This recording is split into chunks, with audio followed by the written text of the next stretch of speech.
Ligações químicas. A aula é sobre ligações químicas.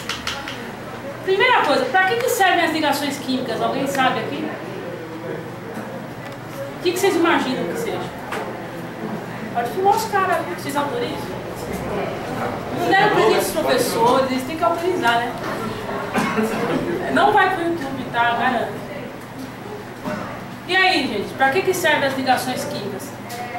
Vocês têm aí uma tabela com elementos químicos, elementos que vocês vão encontrar na natureza, elementos que vocês vão encontrar produzidos em laboratórios, sintetizados em laboratório, elementos artificiais, tudo bem? Então, o que acontece? O que ocorre? Existem as substâncias químicas, tá? Substâncias compostas e substâncias simples. Como são formadas essas substâncias? Através de ligações. Por exemplo, a própria molécula H2O é uma ligação entre os dois átomos de hidrogênio e um átomo de oxigênio. Bem, é uma ligação química. Então, as ligações químicas elas ocorrem por duas razões. Uma para formar substâncias e outra para que os átomos adquiram a estabilidade.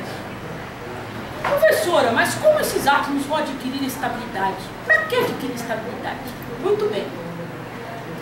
Os elementos que tem a tabela periódica aqui, vocês têm o número aqui do lado, tá vendo? Número atômico.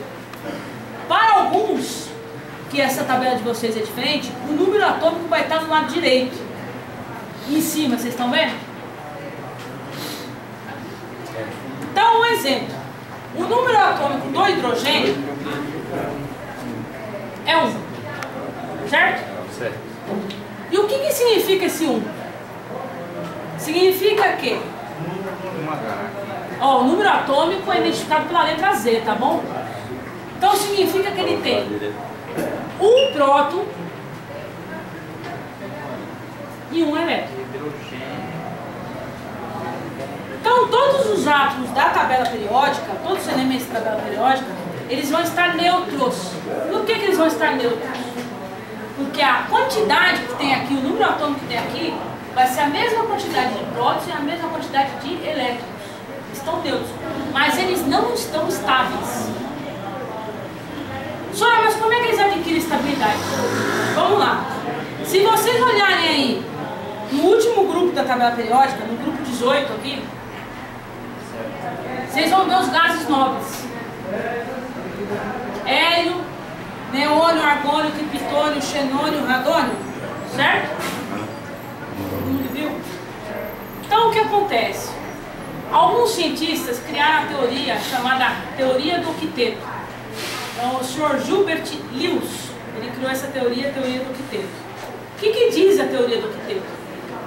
A teoria do octeto diz que os elétrons, para alcançar a estabilidade, eles têm que ter a configuração eletrônica, a distribuição dos elétrons, semelhantes aos dos gases nobres.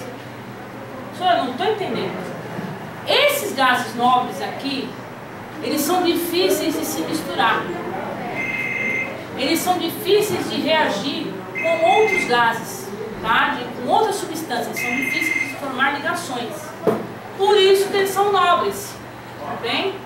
Eles não se misturam. Nobre não se mistura com a ralé. É bem por aí. É bem por aí. Certo? Então o que acontece? Se vocês olharem a distribuição dos elétrons desses caras aqui, se nós fizermos, lembra que na aula passada eu falei que cada camada comporta uma quantidade máxima de elétrons? Lembra? Então, só repassando aqui, a primeira camada, a camada K, níveis de energia, tá? Níveis de energia, ou camadas, né? Então a camada K é a primeira, ela comporta 2 elétrons, a L comporta 8, a M 18, a N 32, a O 22, a P 18 e a Q, que é a última, 8. Então, você tem a camada K, eu vou colocar o símbolo do elétron, tá? Um Ezinho aqui.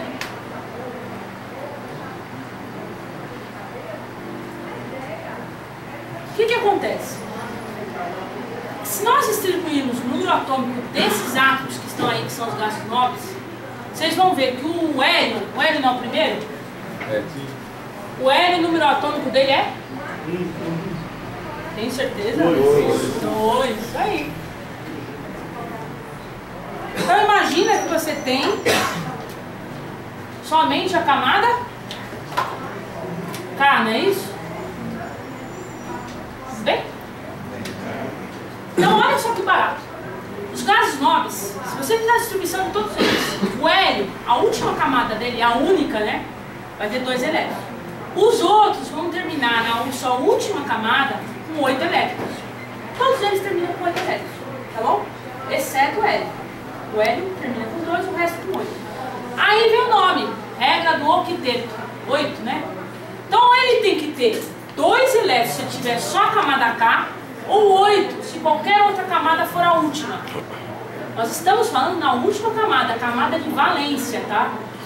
Tudo bem? Entenderam isso? Então os outros elementos da tabela periódica vão buscar essa estabilidade.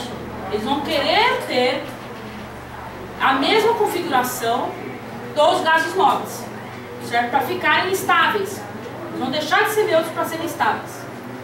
Aí é que entram as ligações químicas. Então existem diversas ligações químicas, né? Mais conhecidas, as iônicas, metálicas e covalentes. O que eu vou falar hoje é a ligação iônica. Legal? Por que eu vou falar da ligação iônica? Porque na ligação iônica tem uma característica bacana. Tá? A ligação iônica, a maioria das substâncias, dos compostos iônicos são sólidos, conduzem corrente elétrica em meio aquoso, tá? E tem altas temperaturas de fusão e ebulição.